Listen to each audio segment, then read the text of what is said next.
Our Lady of Lourdes. From December 8, 2007 through December 8, 2008, the Church celebrated the 150th anniversary of the apparitions of the Virgin Mary at Lourdes, France, to the 14-year-old Bernadette Soubirous. The first took place on February 11, 1858, and was followed by 17 more through July 16, 1858. The official feast day of these apparitions is observed on February 11. In celebration of the apparitions, Pope Benedict visited Lourdes from September 13 to September 15, 2008. On that cold day in February, young Bernadette was out gathering driftwood and other sticks for firewood with her sister and a friend. They left her behind and crossed a cold river, but she was reluctant to follow due to her constant poor health. Just as she was about to follow them, she heard a rustling noise, turned, and saw a vision of a beautiful young lady in the hollow of the Massabielle rock. During this first apparition, Bernadette fell to her knees and prayed the rosary, the figure following along with beads she held in her hands. Once the 5 decades were said, the figure smiled and disappeared. Upon her return to the grotto a few days later, Bernadette saw the figure again while saying the rosary, though none of those who had accompanied her this time were able to see it. Some were convinced she had seen a soul from purgatory. The third apparition took place on February 18, when the lady asked Bernadette to come back every day for the next 2 weeks, which Bernadette agreed to do. The lady also told Bernadette that she did not promise to make her happy in this life, but in the next. On Sunday, February 21, after having seen the vision, Bernadette was questioned by the imperial agent, who determined that she was sincere but delusional.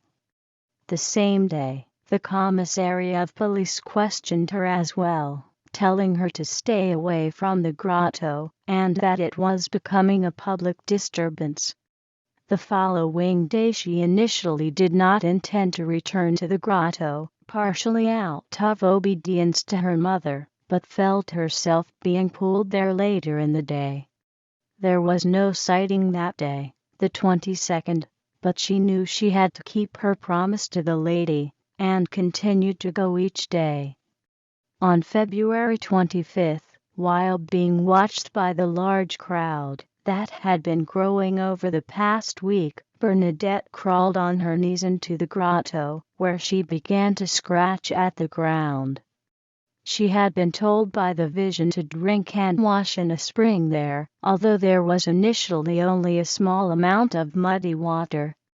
After digging and getting 3 separate scoops of water, each too muddy to drink, she was able to drink the 4th. Many jeered at her for this, because when she turned to face the crowd after drinking the water, her face was muddy, and she was chewing grass that the lady had told her to eat. People who had previously thought her a pious and blessed girl now began to think she might simply be crazy. By the end of the day, however, the spring there had reached the nearby Gave River, and within a matter of days it began to be the source of many miraculous events. The water still flows today, and continues to heal people of various ailments. Bernadette saw the apparition each day of the 15 days she had been told to come through March 4, with the exception of one Monday and one Friday. During one of sightings, the lady told Bernadette to have the priests build a church at the site, but they did not listen right away, because they didn't believe it was real, and wanted to see a miracle, and to know who it was that was appearing. Each time Bernadette had asked the lady her name, she just smiled, but did not answer. After the end of the 15 days, Bernadette did not know if she would see the lady again, but continued visiting the grotto. On March 25, the feast of the Annunciation, she felt compelled to go, and Mary appeared to her again. This time, Bernadette asked 3 times for the lady's name, to which she finally responded in the local dialect Bernadette "Q soy il Immaculado Conceptiu," or I am the Immaculate Conception. The dogma of the Immaculate Conception of Mary had only been declared 4 years before this, and Bernadette had never heard of it, but ran and told the priest what she had heard. This proved that it was Mary who had been appearing to Bernadette.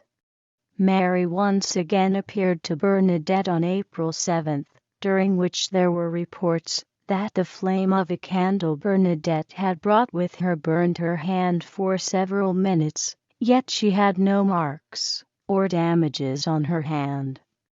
The final apparition took place July 16, the feast of Our Lady of Mount Carmel, when Bernadette was once again drawn to the spot.